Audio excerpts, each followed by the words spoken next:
আজকে চলে এসেছি চলো খাই এই দিদি ভাইয়ের দোকানে। তো কেমন আছো? ভালো আছি, তুমি কেমন আছো? আমিও খুব ভালো আছি। আগে একবার এসেছিলাম, তোমার দোকানটা বন্ধ ছিল। আচ্ছা, আর এখন কি রেগুলারলি খুলছো না নাকি? হ্যাঁ, খুলছি মাঝে সাঝে। একটু অসুস্থ হলে, এখনো অসুস্থ, জ্বর। জ্বর? হ্যাঁ আচ্ছা, এখন কি ফ্রাইড রাইস দিচ্ছ নাকি? হ্যাঁ, এই 49 টাকা থালি রেডি হচ্ছে। আচ্ছা, 49। 49। তার সাথে কি আছে? চিকেন কষা আছে 2 পিস। 2 পিস। বাহ, রান্নাগুলো কি তুমিই করো? হ্যাঁ বাহ, একদম হাইজিন মেনটেন। ভিতরে বসে খাওয়া যাবে। দেখো কতজন বসতে পারবে ভিতরে? 7-8 জন। 7-8 জন বসতে পারবে। হ্যাঁ, বাহ, 49 এ এত কিছু? হ্যাঁ। চিলি চিকেন থাকে 4 পিস।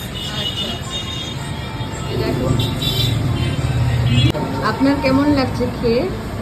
আমার ভালো লাগছে।